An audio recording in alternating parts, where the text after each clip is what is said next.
Հանրապետության տարածքային ամբողջականությունը։ Եկեք մեր ընդդիմությունը այս օրը եւ այս փաստը եւ նույնիսկ Հայաստանի սահմաններից դուրս օգտագործում են այն տրամաբանությամբ, որ ես առաջին ղեկավարն եմ, ով ճանաչել է Լեռնային Ղարաբաղ Ադրբեջանի կազմում եւ ով ճանաչել է այդ տրամաբանությամբ Ադրբեջանի տարածքային ամբողջականությունը։ Եվ սա շատ կարևոր եւ շրջադարձային պահ է, որովհետեւ իրականում եւ խորքային քաղաքական իմաստով եւ առարկայորեն ես ասում եմ մենք հիշենք այդ պահը։ Այդ մի ժամանակներ էր, երբ որ մենք արձանագրեցինք, որ նույնիսկ մեր ամենամոտ գործընկերները փաստորեն, եւ դա երևաց, դա ոչ թե տեսական թեզ էր, այլ պրակտիկ նշանակություն ունեցող միջավայր եւ իրավիճակ, երբ որ մեր նույնիսկ ամենամոտ երկրները մեր երկրի Հայաստանի Հանրապետության տարածքային ամբողջականությունը չեն ճանաչում։ Եվ սա մեզ համար շատ սթափեցնող մի բան էր։ Հենց այդ պահին էր, որ մենք ինքներս մեզ ստիպված էինք հարց տալ, բայց մի րոպե, մենք ինքներս Հայաստանի Հանրապետության տարածքային ամբողջականությունը ճանաչում ենք, որ մի հատ էլ ուրիշներից ենք նեղանում, որ Հայաստանի Հանրապետության տարածքային ամբողջականությունը չեն ճանաչում։ 2022 թվականի հոկտեմբերի 6-ին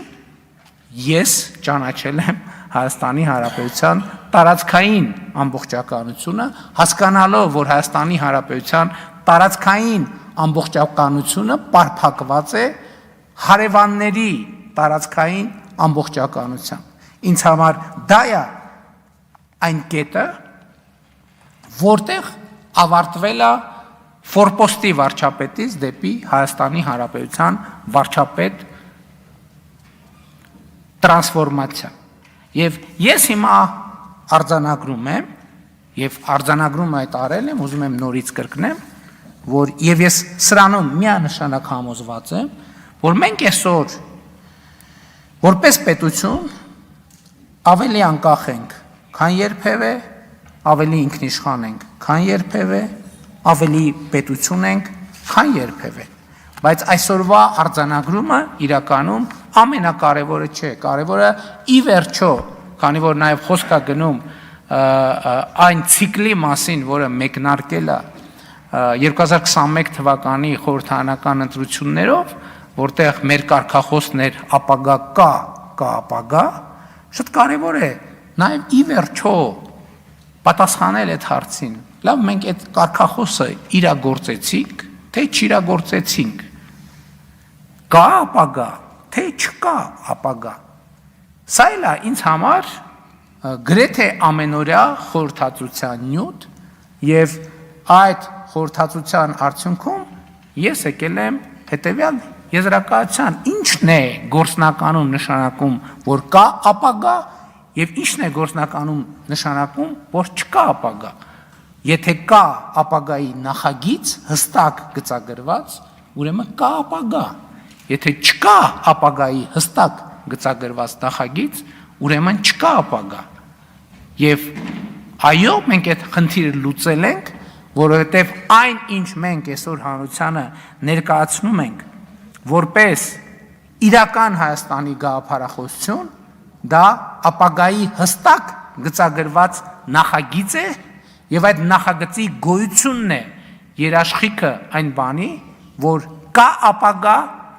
եւ այդ ապագան ունի շատ կոնկրետ պարամետրեր եւ այդ պարամետրերից կարեւորագույնը սեփական միջավայրում հարևանների հետ կարգավորված հարաբերություններ ունենալն է, լիարժեք եւ ամբողջական հարևանների տարածքային միջազգայինորեն ճանաչված տարածքների ամբողջականությունը ճանաչելը եւ դրանով սեփական տարածքային ամբողջականությունը, ինքնիշխանությունը եւ անկախությունը ճանաչելը։ Եվ ես ուզում եմ հստակ արձանագրել, որ վերջին 7 տարիների պատմությունը հարգելի ներկաներ, ինչքան էլ փորձ արվի այլ կերպ ներկայացնել, հենց այս համատեքստում, հենց այս տեսակետից հաջողության եւ ոչ թե անհաջողության պատմություն է։ Տեսեք, շատ են խոսում նրա մասին, որ մենք կորցրել ենք Լեռնային Ղարաբաղը։ Ես այս հարցի մասին էլ բնականաբար շատ մտածել եմ եւ այստեղ էլ իմ եզրակացությունը հետեւյալն է. մենք ոչ թե կորցրել ենք Լեռնային Ղարաբաղը, մենք գտել ենք Հայաստանի Հանրապետությունը։ Այս է ճշմարտությունը, որովհետեւ ինչպես նախկինում ասել